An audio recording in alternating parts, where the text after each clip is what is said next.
K-beauty in the UK is growing rapidly. As Korean beauty content spreads across social media, more consumers are seeking out Korean products.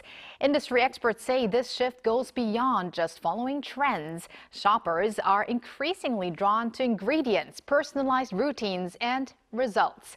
In that sense, K-beauty is establishing itself as a mainstream beauty choice.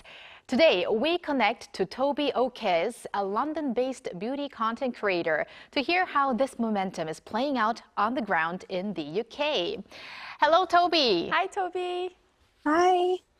Happy to have you on the show, Toby. So we've been hearing that the presence of K-beauty and Korean skincare is growing in the UK. So living in London, how do you see that happening around you? So I can definitely feel the growth of K-beauty in London. A few years ago, it felt quite niche and you really had to search for it. But now I would say it's everywhere. So you see it trending on TikTok, stocked on major UK beauty retailers and online retailers, and just people talking about it in everyday conversation. It doesn't really feel like a trend anymore. It kind of feels like it's part of mainstream beauty culture here. Right. And I think it's also very evident in the export figures because usually we had the US, China, and Japan being at the top when it comes to exports of K-beauty products. And these days, European countries, including the UK, seem to be emerging as new destinations for K-beauty. Great to hear that it's reaching all the way to the UK. But now we want to go back to where it all started. I've seen your videos. You recently, last year, visited Korea, but what first sparked your interest in Korean beauty? And was there a particular product or maybe a trend that became your entry point into K-beauty? Yeah, so I would say my interest started with skincare devices and sort of treatment-focused products that really targeted hyperpigmentation. So I'd say brands like Medicube, CosRX were really important to me, because I was really intrigued by how results-driven the approach felt, but still felt gentle. And what I noticed was Korean beauty seemed very focused on long-term skin health rather than quick fixes. So once I tried a few products and I saw how well they kind of layered and absorbed into my skin, then I was completely sold. And that's when my curiosity grew. So it started with the basics for you, Toby. It seems there are now many different ways for UK consumers to discover K-beauty, and especially with Korean brands becoming more accessible on online beauty platforms. So compared to the past, how do you think the way people discover and purchase Korean cosmetics has changed? So I'd say in the past, getting Korean beauty products, or just Korean products in general, just wasn't easy for us. We would often have to order directly from Korea, which would mean there would be high shipping fees, or we would just have to wait weeks for the delivery. Some people would even just wait till they actually travel to Korea to stock up on products because it was more accessible there. But now everything has changed, so it appears on UK platforms almost instantly, and you can even sort of order the products directly from Arirang now, thankfully. So I would say social media also accelerates the discovery as well. So if something goes viral to UK consumers, then it reaches us within days and we can get it just like that. Wow. That's a pleasant surprise. Yes, and it's great to hear that it's now more accessible for the UK users to use these K products. Now, what beauty trends are currently popular in the UK? And when you compare them with trends or skincare approaches in Korea, what differences kind of stand out to you? So I would say in the UK, we traditionally leaned more towards fuller coverage. But recently, I've noticed that there's been a shift towards glowy, dewy, hydrated skin. And I feel like that closely aligns with Korean beauty trends. And I would say one big difference is the routine approach. So I would say Korean skincare and Korean beauty in general is very layered and prevention focused, while in the UK consumers historically focused on more targeted treatments.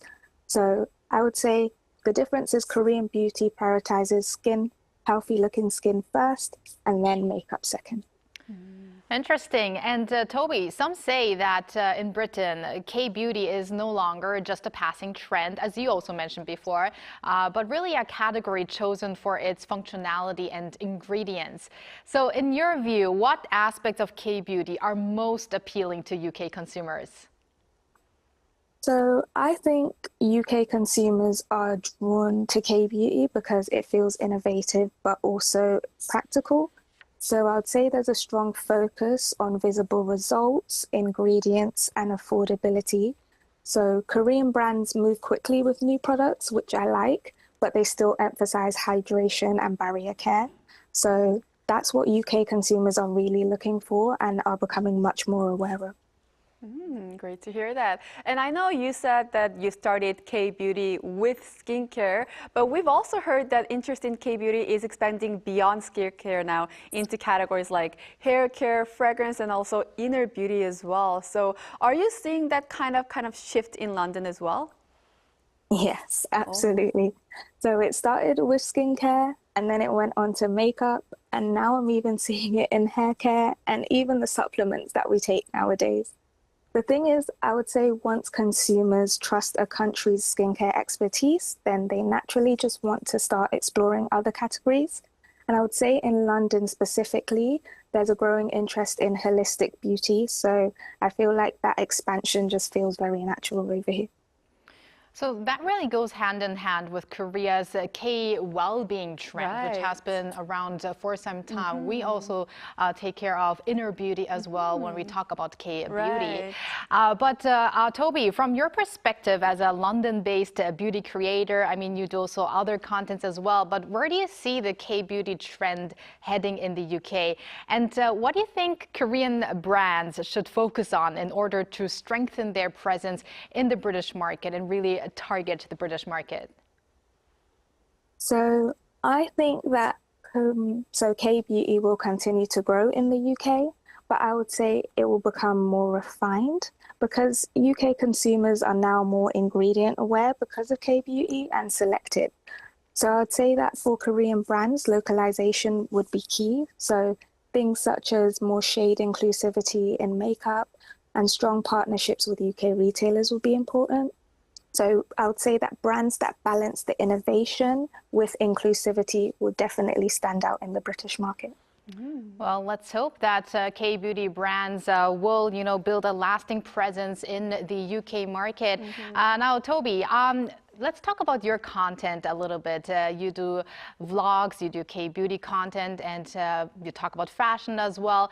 What would be the next thing you would like to plan for your YouTube channel when it comes to K-beauty contents?